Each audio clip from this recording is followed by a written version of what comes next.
جزاک اللہ خیر۔ اعوذ باللہ السمیع العلیم من الشیطان الرجیم، بسم اللہ الرحمن الرحیم۔ سورہ ملک آیت نمبر 16 کی ہم تلاوت شروع کرتے ہیں۔ اَأَمِنتُم مَّن فِي السَّمَاءِ أَن يَخْسِفَ بِكُمُ الْأَرْضَ فَإِذَا هِيَ تَمُورُ۔ اَأَمِنتُم، حرکت ہے، حمزہ بھی حرکت ہے، میم نون ساکن تنوین اور نون ساکن کا قاعدہ اخفا ہے، جس کے بعد تا آیا ہے نون ساکن کے بعد، تو ہم ناک میں چھپائیں گے۔ اَأَمِنتُم، امنتم نہیں بولیں گے بلکہ اَأَمِنتم۔ تا حرکت، میم ساکن، پھر یہاں ادغام بھی ہو رہا ہے اور میم پہ تشدید آنے کی وجہ سے غنہ بھی کر رہے ہیں ہم۔ نون ساکن کے بعد پھر فا آیا بلکہ بلکہ پھر یہاں پہ بھی اخفا کر رہے۔ فی السمائی، الف لام حرف شمسی پر ہے، سین کو مشدد ہے، میم الف حرف مدہ، پھر حمزہ اسی کلمے میں آیا بلکہ مد کی مد متصل بھی ہے، یہ مد متصل، اس کے بعد حمزہ ساکن اور نون ساکن کے بعد یا آیا ہے،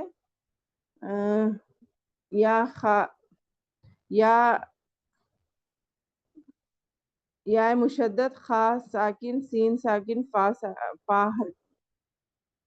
سین حرکت، فا حرکت، با بھی حرکت، کاف بھی حرکت، میم بھی حرکت، الف لام ساکن، حمزہ ساکن، حمزہ حرکت ہے اور را ساکن ہے، ضاد بھی حرکت ہے۔ فَإِذَا میں بھی 3 حرکت ہے، فا اور یا، حمزہ زیر ای حرکت، زال الف مدہ، ہا یا حرکت، تا حرکت، میم واو مدہ، را حرکت۔ ترجمہ دیکھیے، کیا تم اس بات سے بے خوف ہو گئے ہو کہ آسمان والا تمہیں زمین میں نہ دھسا دے اور اچانک زمین لرزنے لگے؟ یعنی اللہ تعالیٰ کی قدرت کا یہاں پہ منظر بتایا گیا ہے کہ ہمیں اپنے آپ پر جو اوور کانفیڈنس آ جاتا، دیکھیے ہم بہت نیک ہے، ہمیں کچھ بھی نہیں ہو سکتا، بلکہ یا کچھ بھی معاملہ دیکھ لیجئے، مگر اللہ کی اس قدرت کو بھی ہمیں یاد رکھنا چاہیے کہ اللہ کے لیے کون سا بھی کام کس لمحے بھی کرنا کوئی مشکل نہیں ہے۔ یعنی انسانوں کے لیے کوئی کام مشکل، ممکن یا ناممکن ہو سکتا ہے، مگر اللہ کے لیے کوئی کام ناممکن نہیں ہے، بلکہ ہمیں اس خوف میں، یعنی اس فکر میں بولنا چاہیے، خوف نہیں بلکہ اس فکر میں ہونا چاہیے کہ ہمارے اللہ ہماری اوپر ایک ایسی طاقت ہے جو ہمارے ساتھ کبھی بھی کچھ بھی کر سکتی، مگر اس کے لیے ہمیں اس کے شکر گزار بن کر زندگی گزارنا ہے، ٹھیک ہے نا؟ تو اس لیے ہمیں بتایا جا رہا ہے کہ نافرمانیوں میں بڑھتے جا رہے ہو، پھر بھی تمہیں کچھ نہیں ہو رہا ہے، بلکہ تمہارے مال اور اولاد میں برکت ہی ہو رہی ہے، تو تم بے فکر مت ہو جاؤ، بلکہ کیا تم اس بات سے بے خوف ہو گئے ہو کہ تمہیں ڈر نہیں لگتا پہلے کہانیاں قصے سن کر بھی ہو کہ آسمانوں والا تمہیں زمین میں نہ دھسا دے؟ ہم کس بات پر ہم اپنے آپ کو بے فکر ٹھہرا سکتے ہیں؟ نہیں نا؟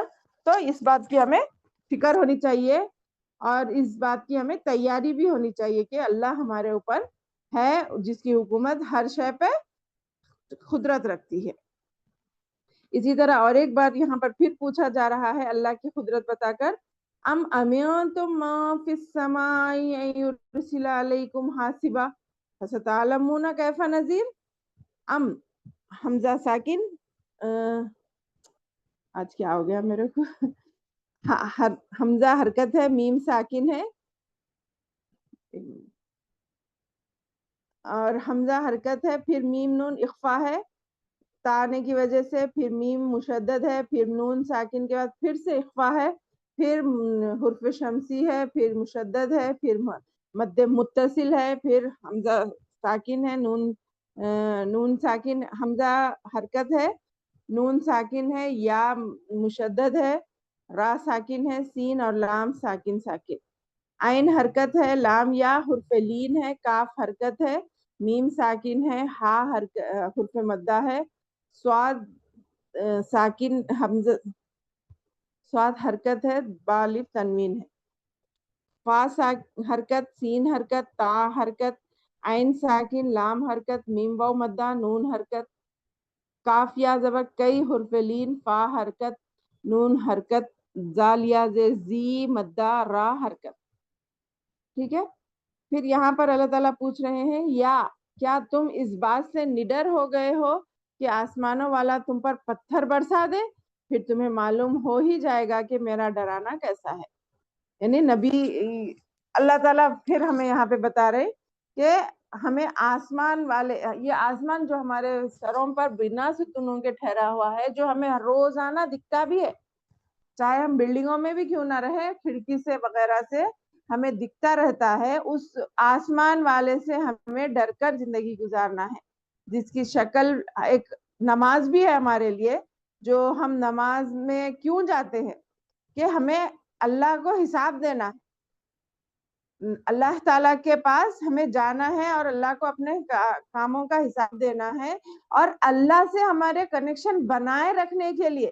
اللہ جانتا ہے کہ ہم اس سے جڑے بغیر اس دنیا میں چند گھنٹے بھی نہیں رہ سکتے، حالانکہ چند لمحے بھی نہیں رہ سکتے، مگر بار بار جیسا کہ چارجنگ ختم ہونے پر ہمیں چارجر کی ضرورت پڑتی ہے، ویسے ہی ہمیں اللہ کی مدد کی ضرورت ہے، جس کا ایک بہترین نمونہ نماز ہے ہمارے لیے، جو تمام احکامات شریعت کے الگ الگ موقعوں سے ہے. کئی تو سال میں ایک بار ہے، کئی زندگی میں ایک بار ہے، کبھی مہینوں میں ایک بار ہے، مگر نماز ہی صرف ایک واحد ذریعہ ایسا ہے جو اللہ تعالیٰ دن اور رات میں 5 بار اپنی طرف بلا کر اپنے بندے کو طاقت اور انرجی عطا کرتا ہے، جس سے ہم اللہ کی باتوں کو بہت اچھے سے سمجھ سکتے ہیں اور اس کو یاد رکھ سکتے ہیں. تو ہمیں ان تمام چیزوں سے بے نڈر اور بے خوف نہیں ہونا چاہیے کہ اللہ کی قدرت ہر چیز پہ ہے، وہ کچھ بھی کرنے پر قادر ہے.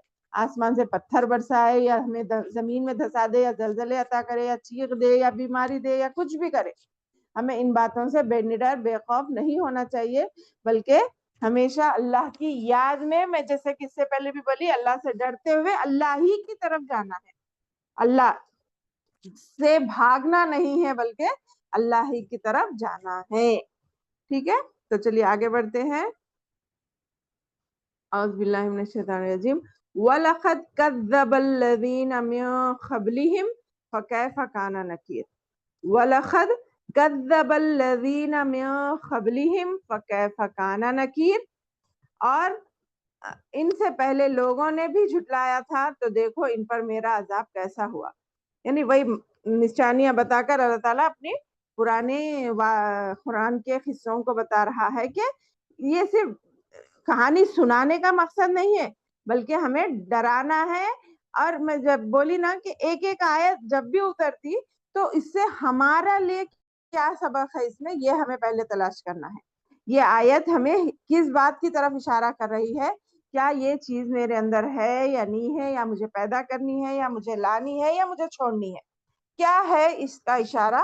اس کو اگر ہم غور کرنا شروع کر دیں گے تو انشاءاللہ ہمارے دلوں کو سکون ملے گا. ہمیں جو اللہ کا وعدہ ہے نا کہ اللہ تعالیٰ ہمارے دلوں کو قرآن کے ذریعے سکون پہنچائے گا، تو وہ ضرور ملے گا. تو ہمیں ان پرانی باتوں کو، ان چیزوں کو یاد رکھنا ہے کہ ان سے پہلے لوگوں نے بھی جھٹلایا تھا، تو دیکھو ان پر میرا عذاب کیسے نازل ہوا. پھر اولم یروا الی الطیر فوقہم صافات ویقبضن ما یمسکہن الا الرحمن انہ بکل شیء بصیر.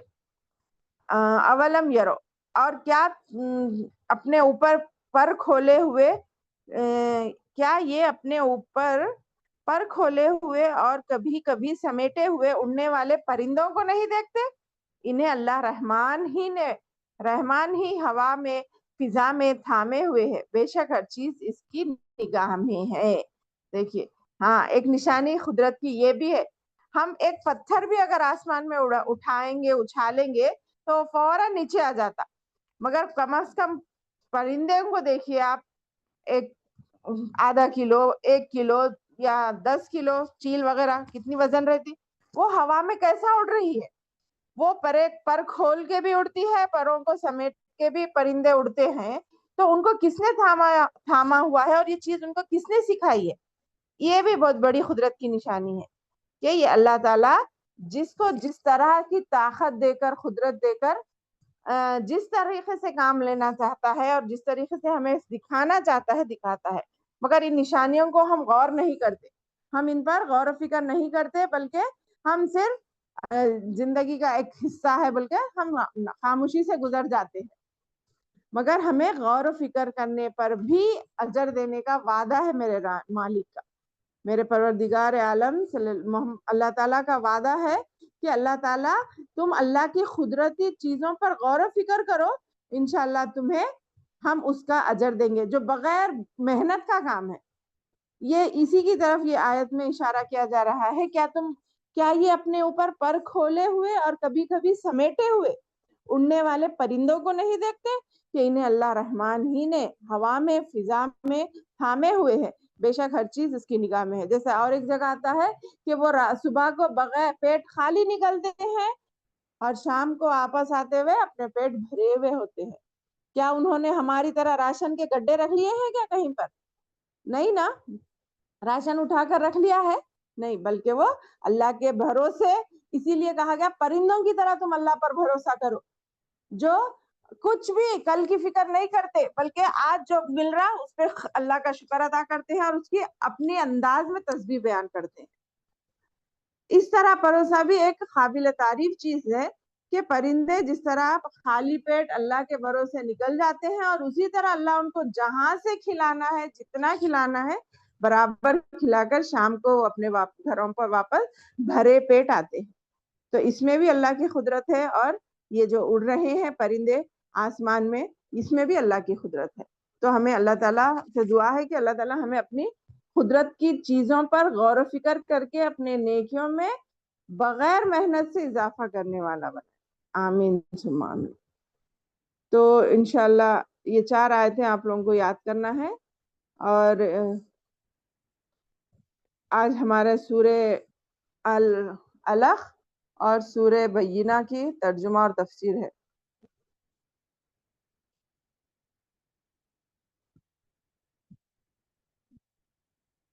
چلیے اوپر چلے گیا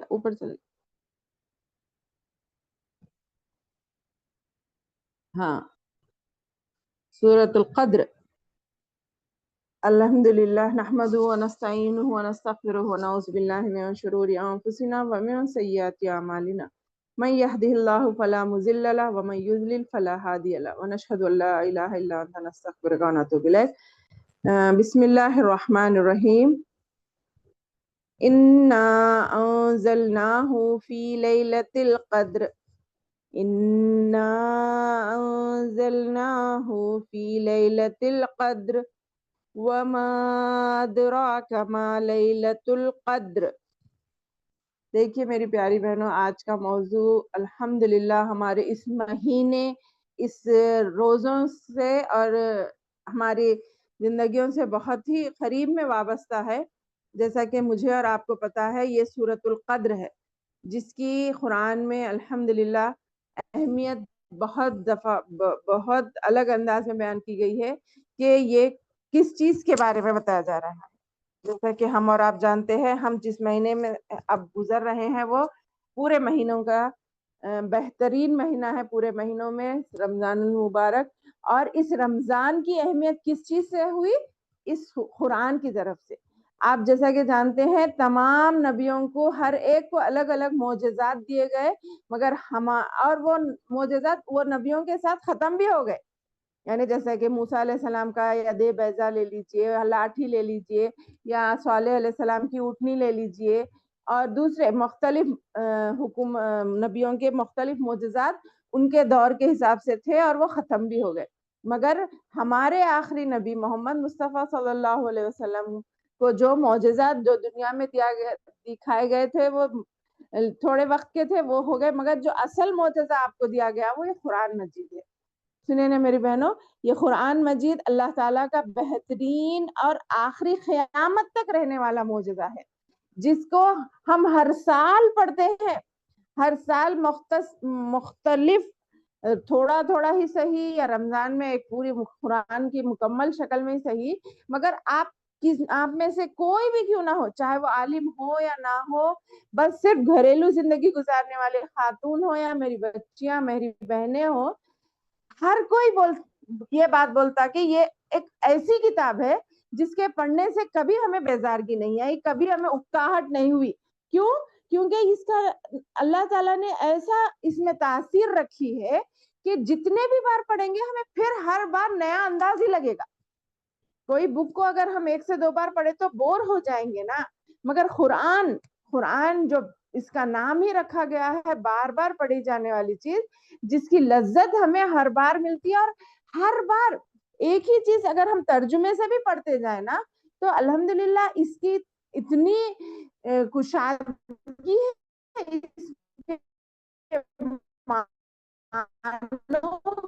اس میں اتنی, مجھے تو اپنے ایکسپیرینس سے بتا رہی ہوں کہ ہم قرآن کا ترجمہ کتنے بار کر دیا الحمدللہ اپنی زندگی میں, مگر جب بھی ہم پڑھتے ہیں پھر نیا انداز دکھتا ہے, ایک نئی بات سمجھ میں آتی ہے, ارے یہ بات ہم لاسٹ ایئر کئی گنے سمجھے, وہی چیزیں تھی, وہی سورہ رہتا, وہی ترجمہ رہتا, مگر ہمیں ایک تازگی ملتی ہے, ایک فریشنس بولتے نا, فریش ہو جاتا ہمارا ذہن. تو ویسے ہی یہ قرآن ایسی کتاب ہے جس کو معجزہ ہم بول سکتے کہ یہ اس وجہ سے اس میں اس رمضان کے مہینے میں نازل کیا گیا کہ یہ قرآن کی وجہ سے یہ مہینہ مبارک ہو گیا, اور جس دن اتر رہا تھا وہ دن بھی مبارک ہو گیا جیسے کہ لیلۃ القدر, اور جو فرشتے لائے وہ بھی سب میں افضل قرار پائے جیسے کہ جبرائیل علیہ السلام, اور جس نبی پر لایا گیا وہ بھی آخری نبی اور اللہ کے سب سے محبوب نبی بن گئے محمد صلی اللہ علیہ وسلم. تو دیکھتے جائیے اس قرآن سے جو بھی جڑتا گیا وہ خاص اور محترم بنتا گیا. تو اب ہماری باری ہے کہ ہم اس قرآن سے جو جڑ کے ہیں کیا ہم بھی ویسے ہی محترم بنے یا نہیں؟ ہاں بنیں گے, بن رہے ہیں, اور ہمیں بننا بھی چاہیے, کیونکہ اگر ہم اس کے تقاضوں کو پورا کریں گے تو انشاءاللہ ثم انشاءاللہ جیسا کہ تاریخ گواہ ہے ہر چیز محترم اور مبارک بنتی گئی, ہم بھی جو اس قرآن سے جڑنے والے ہیں, میں اور آپ, ہم بھی محترم بنیں گے, اور ہمارا بھی ذکر انشاءاللہ ثم انشاءاللہ آسمانوں میں اللہ تعالیٰ اپنے فرشتوں کی محفل میں کرے گا. تو اس بات پر یقین رکھیے کہ یہ قرآن نازل ہونے کی صورت ہے, جیسا کہ آپ لوگ بار بار سنتے ہوئے آئے ہیں کہ پورا کا پورا قرآن لوح محفوظ میں, اللہ کے پاس ایک جگہ کا نام ہے لوح محفوظ, وہاں سے آخری آسمان بیت العزہ بول کر ایک مقام ہے, وہاں پر رمضان کی لیلۃ القدر میں مکمل ایک ساتھ آ گیا. ٹھیک ہے نا میری بہنوں, لوح محفوظ سے پورا کا پورا 30 پاروں کا قرآن لوح محفوظ سے آسمان دنیا بیت العزہ کے پاس پورا کا پورا لیلۃ القدر میں ایک ساتھ آ گیا. وہاں سے اللہ کے رسول صلی اللہ علیہ وسلم کے پاس وقتاً فوقتاً بتدریج موقع محل اور ضرورت کے حساب سے اللہ تعالیٰ نے 23 سالوں میں نازل کیا. ٹھیک ہے, تو یہ اسی نازل ہونے کی رات کو اللہ تعالیٰ نے اتنی مبارک بنا دی ہے, اتنے مبارک بنا دی ہے, جس کی ترجمہ اب ہم پڑھ کر اس کو سمجھنے کی کوشش کریں گے کہ اللہ تعالیٰ اس میں کیا فرما رہے, اِنَّا أَنزَلْنَاهُ فِي لَيْلَةِ الْقَدْرِ. یقیناً جو بات اللہ نارمل بھی کہہ دے تو ہم اس کو یقین کر لے سکتے, مگر جب اللہ ہی لفظ تاکید دے کر بول رہا ہے تو ہم وعلیکم السلام اس کو اور یقین سے پڑھ سکتے, اور ہمارا یقین بڑھ جاتا. کیا بول رہے اس میں, یقیناً ہم نے اس قرآن کو شب قدر میں نازل فرمایا. ہم نے اس قرآن کو کب نازل فرمایا؟ شب قدر میں. پھر پوچھ رہے اللہ تعالیٰ تمہیں کچھ اندازہ ہے یہ شب قدر ہے کیا؟ تم خالی ایک رات سمجھ رہے ہو, اس رات کی کیا اہمیت ہے بول کر اللہ ہی پھر سے ہمیں پوچھ رہا ہے سوالیہ انداز میں, وما ادراک ما لیلۃ القدر, اور تم کیا سمجھے کہ شب قدر کیا ہے؟ تو کیا سمجھا کہ شب قدر کیا ہے؟ تمہیں معلوم ہے, اس کا کچھ اندازہ ہے, اس رات کی کیا اہمیت ہے؟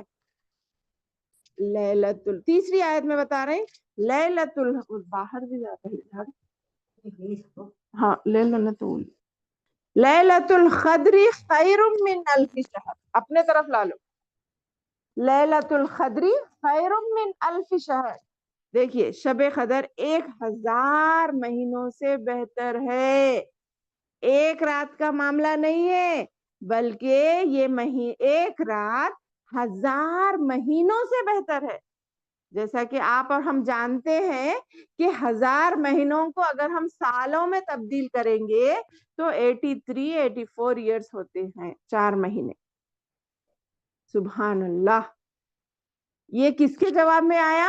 صحابہ کرام کو فکر ہوا کرتی تھی جب پہلے کے انبیاء کرام کی عمریں اور ان کے عبادتیں وغیرہ سنتے تو فکر ہوتی تھی کہ ہماری عمر تو اللہ کے نبی صلی اللہ علیہ وسلم ہم 50 60 70 سال کی عمریں پا کر ہی ہم وہ عبادت کا درجہ کیسے حاصل کرے.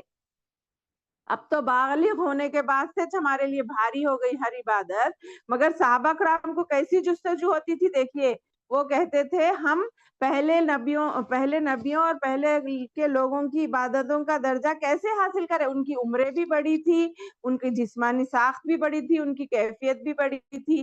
تو اللہ کے رسول کو یہ معجزہ دیا گیا کہ عمر کم ہونے کے باوجود تمہاری عمر میں اس طرح کے آفرز رکھ دیے ہیں جس سے تم ایک دن میں کئی سال کی عبادت کا فائدہ اٹھا سکتے ہو. تو سوچئے کتنی بڑی بات ہے نا یہ ہمارے لیے. الحمدللہ ثم الحمدللہ. تو شب قدر میں ایک رات میں عبادت کرنا 1000 مہینوں کی راتوں میں عبادت کرنے کے برابر ہے. سبحان اللہ. تو اس کے لیے کیا رکھا گیا ہے؟ جیسا کہ مجھے اور آپ کو پتا ہے, رمضان پورا کا پورا مہینہ اللہ کے رسول ایسی عبادت اور ریاضت میں مصروف ہو جاتے تھے, خود بھی اور اپنے آل اولاد اور اپنے بیوی وغیرہ صحابہ کرام کو بھی تیار کراتے تھے. مگر اس میں بھی اور کمر تیز کر لیتے تھے. یہ نہیں کہ جیسا جیسا رمضان گزرتے گیا 10 کے بعد کمزور ہو جانا, نہیں, بلکہ اور دیکھیے جیسا کہ ایک گھوڑے کو ریس میں لگائیں تو جیسا جیسا وننگ پوائنٹ آتا ہے تو گھوڑے کی رفتار کو ہم اور تیز کر دیتے نا. بالکل اسی طرح میری بہنوں ہمیں کمزور نہیں پڑنا ہے. اب ہمارے طاقت کم نہیں ہونا کہ ارے 10 روزے ہو گئے 12 روزے ہو گئے, بلکہ ہم کمزور نہیں پڑنا بلکہ ہم اور تیز ہونا, کیونکہ ہمارا ٹارگٹ کیا ہے؟ لیلۃ القدر کو پانا. میری بہنوں غور سے سنیے, ہمارا ٹارگٹ ہے پوری لیلۃ القدر اور پورے رمضان کی آخری چاند رات تک اپنی محنت کو پورے عروج پر لے کے جانا اور اپنی محنت کو بڑھا دینا, نہ کہ کم کرنا.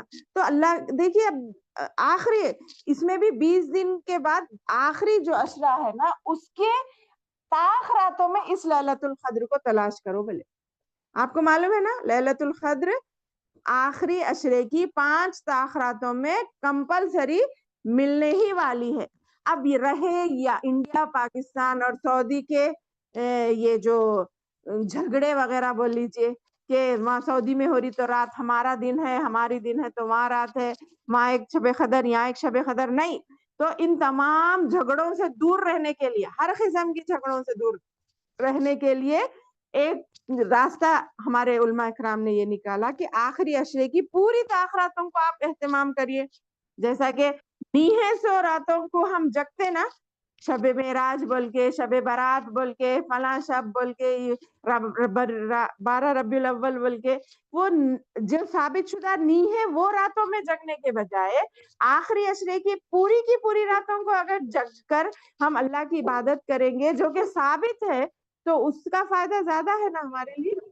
تو تاخراتیں تو بہت ہی اہم ہے, اس میں تو کمپلسری جاگنا ہی ہے, کیونکہ وہ بھلانے کی بھی اللہ کے رسول کو وہ رات بتا دی گئی تھی. مگر بھلانے کا بھی مقصد یہ ہے کہ انسان زیادہ سے زیادہ اپنے آپ کو اپنی ٹریننگ کو مضبوط کر لے آخری دنوں میں, جو کہ رمضان ہمارا لیے ٹریننگ کا مہینہ ہے نا, تو اس ٹریننگ کو زیادہ سے زیادہ پختہ کر لے آخری تاخراتوں میں. جیسا کہ 21 23 25 27 اور 29 بلکہ تاخراتے ہیں. مگر ہمارے ہندوستان پاکستان میں کیا کیا گیا, صرف 27 کو اس کو فکس کر لیے کہ 27ویں رات ہی شب قدر ہے, بلکہ نہیں, بار بار یہی بتایا گیا ہے کہ ان 5 تاخراتوں میں ہمیں ان شب قدر کو تلاش کرنا ہے. تو اس سے ہم اپنی گارنٹی ہو جاتی. اگر ہم 5 کے 5 راتیں جگیں گے یا 10 کی 10 راتیں میں ہم اللہ کی عبادت کریں گے، جیسا کہ جس میں اعتکاف بھی ہو جاتا تھا. اللہ کے رسول اپنی زندگی میں ہر سال 10 دن کا اعتکاف بیٹھتے تھے. تو اسی طرح ہم اگر یہ کر لیں گے تو کم از کم ہمارے دل کو تو یقین ہوگا نا کہ ہاں الحمدللہ ہم نے اس سال 83 عبادت. کیونکہ آخرت کے کیا بولے، آخرت میں ہم کو یہ 1 سال کی عبادت بس کافی نہیں ہوتی. آخرت کی زندگی لمبی زندگی ہے، بہت بڑی زندگی ہے. وہاں پر ہمارا کو نیکیاں ملنا، جنت میں جانا بولے تو یہ مختصر وقت میں یہ عبادتیں کر کے اپنے آپ کو تیار کر لینا. سن رہے نا میری بہنوں، اپنے آپ کو تیار کر کے وہاں پر جائیں گے تو وہاں ہمیں وہ ہمیشہ کی زندگی ملے گی، نہ ختم ہونے والی زندگی ملے گی. ہمیشہ جنت میں رہیں گے جس میں نہ کچھ پریشانی ہوگی نہ تکلیف ہوگی. اور جی تو 1000 مہینوں کی راتوں کی عبادت ہمیں تبھی حاصل ہو سکتا ہے جب ہم اپنے آپ کو آج ہی سے اس بات کی تیار کریں کہ انشاءاللہ ثم انشاءاللہ ہم آخری رمضان کی آخری عشرے کی تمام راتوں کا اہتمام کریں گے. ادھر کونے کا نیچے کا فرسٹ پورے 10 کے 10 راتوں میں ہم عبادت کریں گے. اور خاص 5 تاخراتوں میں ہم ضرور بضرور جتنی ہماری طاقت ہوگی تھوڑی دیر قرآن پڑھیں گے، تھوڑی دیر نوافل پڑھیں گے، تھوڑی دن اذکار کریں گے، تھوڑی دیر کسی کا بیان، آتھینٹک بیان سنیں گے. بس ایک دوسرے کو نصیحت کر لیں گے اور خوب دعا کریں گے. پورے 10 دن یہ پورے دن یہ رمضان دعاؤں کا مہینہ ہے. ہر لمحہ دعا کرتے رہنا، اللہ ضرور سنتا. نہیں سنتا بلکہ ہے ہی نہیں، اللہ ضرور سنتا. اور جب ہمارے لیے جو بہتر ہے وہ ضرور دیتا، اس پہ یقین ہونا. تو سنے نا میری بہنوں، یہ انشاءاللہ ہم اس مہینے میں، اس رمضان میں ہم اپنی عبادتوں سے اطمینان حاصل کریں گے. اور ہرگز کو یہ نہ کہے گا اپنے آپ سے ہی، مجھ سے نہیں، اپنے آپ سے ہی کرے رمضان آیا چلے گیا، سمجھ میں نہیں آیا کیا کرے. نہیں بولیں گے ہم، بلکہ ہم اپنی عبادتوں سے اطمینان حاصل کریں گے. ہاں ہم نے کچھ کیا، یہ فیلنگ ہم اپنے اندر پیدا کرنے کے لیے ضروری ہے کہ ہم کچھ کریں. اپنی نیند کی قربانی دے، اپنے وقت کی قربانی دے، فضول باتوں سے کی قربانی دے، ایک دوسرے کے قصے سنانے سے قربانی دے، غیبت سے بچے، ہر چیز سے بچے. ٹھیک ہے، تو ہمیں یہ چیز کرنی ہے. کیوں؟ پھر اس رات میں کیا ہوتا ہے آگے ذکر فرما رہے ہیں، دیکھیے. تنزل الملائکۃ والروح فیہا باذن ربہم من کل امر. تنزل الملائکۃ، کیا ہوتا ہے اس رات میں؟ اس رات میں ہر کام کے سر انجام دینے کو اپنے رب کے حکم سے فرشتے اور روح جبرائیل علیہ السلام اترتے ہیں. آپ کو معلوم ہے خضر کے معنی کیا ہے؟ معلوم؟ تنگ ہو جانا. اصل لفظی معنی کیا ہے؟ تنگ ہو جانا. کیا تنگ ہو جانا؟ زمین تنگ ہو جاتی فرشتوں سے. یعنی زمین پر اتنے آسمان سے فرشتے نازل ہوتے گئے کہ زمین کم پڑ جاتی. اللہ کی مخلوق اتنی ہے نا جس کا ہم شمار بھی نہیں کر سکتے. جیسا کہ ہم نے سن کے ہے کہ آسمان دنیا میں ایک ایسی جگہ ہے جہاں پر ہر روز 70,000 فرشتے آ کر اللہ کے سامنے عبادت کر کے جاتے ہیں ہر دن، جن کی باری دوسرے دن پھر آتی نہیں. تو سوچئے کتنے فرشتے ہیں اللہ کے لیے. تو وہ فرشتے پتہ نہیں کون سے فرشتے ہیں، اللہ بہتر جانتا ہے. مگر یہ تو فرما رہے ہیں کہ اس رات آسمان دنیا سے فرشتے نازل ہو کر زمین پر آتے ہیں، دیکھتے ہیں ہماری عبادتوں کو، گواہ بنتے ہیں. ہاں یہ میں دیکھا، یہ بندہ اللہ کی عبادت میں مصروف تھا، یہ ذکر کر رہا تھا، یہ نماز پڑھ رہا تھا، یہ قرآن پڑھ رہا تھا. یہ دیکھ کر اللہ کے نے گواہی بھی دیتے. اور کیا ہوتا ہے اس رات؟ اپنے کام سر انجام دینے کے لیے، یعنی اللہ تعالیٰ جس کو اس سال میں کیا کیا کام دے رہے ہیں، کس کی جان کب قبض کرنا ہے، کس کے ساتھ کیا معاملہ ہونا ہے، کس کی بیماری میں کس کو شفا ملنی ہے، فلاں جو بھی اللہ تعالیٰ کے مقررہ کام ہے وہ کام ایک دوسرے کو دے لیتے ہیں. ٹھیک ہے. من کل امر، جبرائیل علیہ السلام بھی اور دوسرے تمام فرشتے بھی ایک دوسرے کو. تو اب یہ جو 15 شعبان کی رات کی جو دلیل دیتے ہیں وہ لوگ، اس دن ہماری قسمت کے فیصلے ہوتے، بلکہ تو غلط ہے نا. یہاں پہ بول رہے اس رات میں ہوتے وہ لوگ بولتے 15 شعبان کو ہوتے. تو قرآن زیادہ صحیح ہے نہیں ان کی باتیں زیادہ صحیح ہے. تو ہمیں غور کرنے کی ضرورت ہے. ٹھیک ہے. تو اس رات میں کیا ہوتا ہے, زمین تنگ پڑ جاتی ہے فرشتوں سے, اللہ سے آسمان سے اتنے فرشتے نازل ہوتے ہیں اور وہ جبرائیل علیہ السلام کے ساتھ اپنے اپنے کام کو دیکھتے ہیں. ہاں, اور یہ سلسلہ کب تک رہتا ہے؟ سلام ہی حتی مطلع الفجر. یہ سلسلہ کب تک جاری رہتا ہے؟ یہ فرشتوں کا اترنا اور ہمارے ساتھ اللہ کی رحمت کا شامل رہنا کب تک ہے؟ یہ سلام ہی حتی مطلع الفجر. یہ رات سراسر سلامتی والی, پوری کی پوری رات اللہ کی رحمت برستی ہے, برکتیں آتے ہیں, ہمیں سمیٹنے کی ضرورت ہے, ہماری دعاؤں کو خود سننے کی اللہ تعالیٰ سنتا ہے. تو اس بات کو اہم کو سمجھنا چاہیے کہ حتی مطلع الفجر, جب تک کہ طلوع فجر نہ ہو جائے. یہ رات پوری کی پوری رات سلامتی والی ہوتی ہے اور فجر کے طلوع ہونے تک. نہ کہ چائےوں میں ٹائم لگا دینا, ارے بہت پڑھ لیے چلو اب گپ شپ لگائیں گے یا سنیکس کھائیں گے, نہ وہ کریں گے. نہیں, ہم بہت نیکیوں میں پیچھے ہیں میری بہنوں, ہمیں نیکیوں کی بہت زیادہ ضرورت ہے. ہم بیجا ایک گفتگو نہیں کریں گے اس میں جب تک کہ ہم سبحان اللہ نہ بولے, الحمدللہ نہ بولے, اللہ اکبر نہ بولے. اتنا زیادہ بڑے بڑے سورے سال میں نہیں تو بھی نہیں آئے, لا الہ الا اللہ پڑھو, ذکر کرو, سبحان اللہ, الحمدللہ, اللہ اکبر, لا حول ولا قوت الا باللہ, کچھ نہ کچھ کہتے رہیں گے پوری رات بغیر سوئے. دن میں ہی تھوڑا خیلولہ کر کے رات کی تیاری کر لیں, پانی نہا کر فریش رہ کر اپنے آپ کو فریش رکھ کر انشاءاللہ ثم انشاءاللہ آپ اپنے آپ سے وعدہ کریے کہ ہم اس راتوں کو ضرور اہتمام کریں گے. صرف ایک شب قدر 27 کو اپنی طرف سے ٹھان لے کر اسی دن کو مقرر نہیں کریں گے, بلکہ ہم 5 تاخرات ہیں, بلکہ 10 تاخراتوں کا بھی انشاءاللہ ثم انشاءاللہ اہتمام کرنے کی پوری کوشش کریں گے. ادھر لے کے جا بیٹے, سمجھ لینا. انشاءاللہ اللہ تعالیٰ مجھے بولنے سے زیادہ عمل کی توفیق دے اور اس سورے کو سمجھنے والا بنائے, آمین ثم آمین. چلیے سورہ بینہ کی بھی جلدی ترجمہ کر لیتے ہیں. بسم اللہ الرحمن الرحیم. سورہ بینہ, اعوذ باللہ من الشیطان الرجیم, بسم اللہ الرحمن الرحیم. لم یکن الذین کفروا من اہل الکتاب والمشرکین منفکین حتی تأتیہم البینہ. اہل کتاب کے کافر اور مشرک لوگ جب تک کہ ان کے پاس ظاہر دلیل نہ جائے باز رہنے والے نہ تھے. اور وہ دلیل یہ تھی کہ دیکھیے یہ مشرکین اور کافرین سب اللہ کو مانتے تھے مگر انکار کرتے تھے نا, اللہ کے ساتھ شریک کرتے تھے اور ایک اللہ کی عبادت کا انکار کرتے تھے. تو وہ جب تک نہیں مانیں گے جب تک ان کے پاس صریح دلیل نہ جائے. تو وہ دلیل کیا ہے؟ یہ قرآن مجید.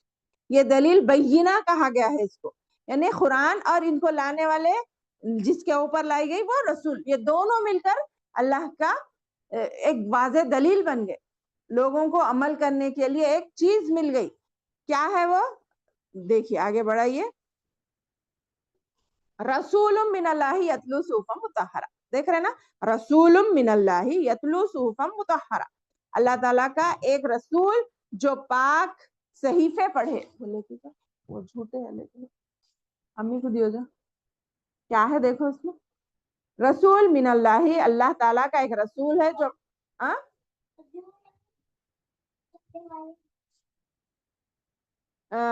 ایک جو پاک صحیفے پڑھے, یعنی یہ قرآن مجید پڑھے. یہ رسول اور کتاب مل کر ہمارے لیے کیا بن گیا؟ یہ بینہ بن گیا, یعنی واضح دلیل. اب اس کے آنے کے بعد کوئی شک و شبہ, کوئی گنجائش, کوئی تیسری راہ یا کوئی چیز ضروری ہے؟ نہیں. فیہا کتب قیمہ, اس کتاب میں کیا ہے؟ جن میں صحیح اور درست احکام ہیں ہوں. قرآن ہے نا ہمارے پاس, ہمارے پاس الحمدللہ دلیل ہے کہ اس میں صحیح ہے اور درست احکام ہے. پہلے کی کتابوں میں بھی تھے مگر اس میں لوگوں نے تفریق کی, اس میں ملاوٹ کرنے کی وجہ سے وہ اللہ کی کتابوں میں اختلاف آ گیا. مگر اللہ تعالیٰ نے اس کتاب کے لیے ذمہ اپنے اوپر لے لیا. اب اس میں کوئی نقطے کو بھی ہٹانے کی قدرت نہیں رکھ سکتا. تو اس پر ہم آنکھ بند کر کر بھی عمل کر سکتے ہیں. اتنا کھلا واضح دلیل ہے یہ. وما تفرق الذين اوتوا الكتاب الا من بعد ما جاءتهم البينة، اور اہل کتاب اپنے پاس ظاہر دلیل آ جانے کے بعد ہی اختلاف میں پڑھ کر متفرق ہو گئے. یعنی اس سے پہلے کی کتابیں بولی نا میں، اہل موسیٰ علیہ السلام کی کتاب تورات، عیسیٰ علیہ السلام کی کتاب انجیل، اور داؤد علیہ السلام کی کتاب زبور، اور صحف ابراہیم بھی آتا ہے. مختلف ہم کتنے صحیح تعداد وہ اللہ کے سوا کوئی نہیں جانتا، مگر پہلے کی کتابوں والے ان کے پاس دلیل آنے کے باوجود انہوں نے چند پیسوں کے لیے، چند ملاوٹ کے لیے وغیرہ وغیرہ کے لیے کیا کیا، کتابوں میں تبدیلی کر دی، جس پر اب اعتبار ختم ہو گیا، جس کو اب ہم مانتے نہیں، یقین نہیں کرتے، اور اختلاف میں پڑ گئے. انہوں بولتے ذرا پیسے والا کے بولے یہ میرا احکام ہے، بولتے ہاں یہ تمہارا ہے بول کے ایسا بول دیتے تھے. کوئی دوسرا آ کے بولا تو اس کا مان لیتے تھے. ایسی بے جا غلطیوں کی وجہ سے وہ کتابوں پر سے اعتبار ہو گیا. حالانکہ وہ لوح محفوظ میں اصل شکل میں ہے، اللہ کے پاس ہے، مگر دنیا کی کتابوں پر اب ہمیں صرف ایمان لانا ہے، مگر عمل اور یقین کس پہ کریں گے ہم؟ صرف قرآن مجید پر. کیونکہ اللہ تعالیٰ نے واضح حکم اس آیت میں بتا دیا. دیکھیے سورہ بینہ کی 5 آیت کو غور سے سنیے. وما امروا الا لیعبدوا اللہ مخلصین لہ الدین حنفاء ویقیموا الصلاۃ ویؤتوا الزکاۃ وذالک دین القیمہ. دیکھ رہے ہیں نا میرے بہنوں، یہ بہت اہم ہے. ہمیں صرف اختلافات میں نہیں پڑھنا ہے، انہوں صحیح بولے انہوں صحیح بولے، میرا امام صحیح بولا میرا فلان پیر صحیح بولے، نہیں، کسی کو بھی نہیں. بس ان کو کیا حکم دیا گیا؟ وما امروا، اور انہیں اس کے سوا کوئی حکم نہیں دیا گیا کہ وہ صرف اور صرف اللہ کی عبادت کرے، صرف اللہ کی عبادت کریں اور اسی کے لیے دین کو خالص رکھیں. یعنی ہر عمل، ہم کسی کی مدد بھی کر رہے ہیں، کسی کے سر پہ سے کاڑی بھی ہٹا رہے، کس وجہ سے ہٹانا؟ اللہ کو اچھا دکھتا. ارے وہ کاڑی ان کو چپ جاتی، اللہ میرے بولے کسی کو تکلیف میں نہیں دیکھنا، وہ کاڑی بھی ہٹا رہے تو ہم یہ سوچ کے ہٹانا کہ یہ اللہ کے لیے کر رہے. اور یہ پیارے نبی کا طریقہ تھا. راستے سے تکلیف دہ چیز ہٹاؤ بول کے کون بولے ہم کو؟ پیارے نبی صلی اللہ علیہ وسلم. تو یہ ہمارے لیے مین پروسیس ہونا چاہیے کہ ایک دین کو خالص کریں اللہ کے لیے، اور دوسرا پیارے نبی کی سنت کو اپنائیں. کیا بول رہے ہیں یہاں پہ؟ انہیں صرف اس کے سوا کوئی حکم نہیں دیا گیا، صرف اللہ کی عبادت کریں، اسی کے لیے دین کو خالص رکھیں. اور وہ کس کا دین تھا؟ ابراہیم حنیف کے دین پر. ابراہیم علیہ السلام کا دین بھی یہی تھا، انہوں نے بھی یہی سکھایا. آدم علیہ السلام کا دین بھی یہی تھا. ہر نبی کا دین ایک ہی تھا، کیونکہ ہر نبی ایک اللہ کی طرف ہی بلانے آیا. ہر نبی کا دین ایک ہی نبی دین تھا، اور ہر نبی کی دعوت ایک ہی تھی. ہاں احکامات الگ الگ ہو سکتے، شریعت الگ الگ ہو سکتی، رولز الگ الگ ہو سکتے، مگر تمام کا مقصد کیا تھا؟ صرف ایک اللہ کی عبادت. ٹھیک ہے. وَيُقِيمُ الصَّلَاةَ وَيُؤْتُ الزَّكَاةَ وَذَلِكَ دِينُ الْقَيِّمَةِ. اور کیا بول رہے ہیں؟ ابراہیم حنیف کے دین پر اور نماز کو قائم رکھیں اور زکوٰۃ دیتے رہیں، یہی دین صحیح ملت ہے. سمجھ میں آیا؟ یہی دین صحیح دین ہے، سیدھا اور سچا دین ہے. ٹھیک ہے. نماز بنیادی بات دیکھیے، اللہ کا دین کلمہ اقرار کر لینے کے بعد پہلے دوسری چیز کیا بولے؟ یقیم الصلاۃ، نماز قائم کرو. میں جب سٹارٹنگ میں بولی نا، نماز ہی ایک ایسا ذریعہ ہے جس سے ہم اللہ کی رسی کو مضبوطی سے پکڑ سکتے. اگر وہ چھڑ گئی ہم بھٹک جاتے، کسی نہ کسی طریقے سے بھٹک جاتے. شیطان ہم کو بہکاتا، غلط کاموں کی طرح ابھارتا، سچ اور جھوٹ ملا دیتا، ہر چیز میں گڑبڑ شروع ہو جاتی اگر ہم نماز نہیں پڑھیں گے. پھر زکوٰۃ، یؤتوا الزکاۃ ذالک دین القیمہ، جہاں تک ہو سکے صرف فرض زکوٰۃ ہی، ہمارے تو نہیں ہے، پیسے نہیں ہے نا، نہیں، جتنی اپنی استطاعت ہے اس میں سے تھوڑا صحیح اللہ کی راہ میں دینے کی کوشش کرنا. اس لیے فطرے کو ہر ایک کے لیے، غریب سے غریب بھی فطرہ دینا پڑے. کیوں؟ اپنے نمازوں کی، اپنے زندگی کی، اپنے روزوں کی جو بھی کوتاہی ہوتی وہ فطرے سے دور ہوتی انشاءاللہ. ٹھیک ہے. اس کے بعد کیا ہو رہا ہے؟ یہی سیدھا دین ہے. اب یہ اس پہ ٹھپا پڑ گیا، یہی سیدھا دین ہے، تو پھر اس سے بچ کر دوسرے راستے ڈھونڈنے کی کیا ضرورت ہے ہمیں؟ نہیں. تو آگے بتا رہے ان الذین کفروا من اہل الکتاب والمشرکین فی نار جہنم خالدین فیہا اولئک هم شر البریہ. بے شک جو لوگ اہل کتاب ہے میں سے کافر ہوئے اور مشرک سب دوزخ کی آگ میں جائیں گے جہاں وہ ہمیشہ ہمیشہ رہیں گے. یہ لوگ بدترین خلائق ہیں. دیکھیے اب سیدھا دین کیا ہے بتا دیے، پھر کافروں کا انکار کا بتا دیے کہ جو کافر ہے اس اتنا سب کھلا بینہ آنے کے باوجود بھی اگر تم انکار کرو گے اور اللہ کی عبادتوں میں دوسروں کو شریک کرو گے تو تمہارا ٹھکانہ کیا ہوگا؟ نار جہنم، جہنم کی آگ ہوگی جس میں ہمیشہ خالدین فیہا، ہمیشہ ہمیشہ رہو گے. اولئک ہم شر البریہ، یہی بدترین لوگ ہیں. اب اس کے بدترین ہے تو اور کیا بولیں گے؟ بدبخت، بدترین، نالائق سب بول سکتے، کیونکہ سچائی کو سمجھنے کے بعد بھی عمل نہیں کرے. اس کے برخلاف کون سے لوگ نیک ہیں، تو کون سے لوگ بہترین خلائق ہیں، اللہ کی کون سی مخلوق بہتر ہے؟ آگے بتا رہے. ہٹائیے ان الذین آمنوا وعملوا الصالحات اولئک هم خیر البریہ. دیکھے نا اس کے اپوزٹ کون سی جماعت کھڑی ہوئی ہے؟ بے شک جو لوگ ایمان لائے، فرسٹ کام، دوسرا کام نیک عمل کیے، تیسرا یہی لوگ بہترین ہیں. نیک اعمال میں پوری چیزیں آگے دیکھیے، صرف یہاں ایک چیز نہیں بتائے بلکہ نیک اعمال کیے یہی لوگ بہترین خلائق ہے. پھر ان کا ٹھکانہ کیا ہوگا؟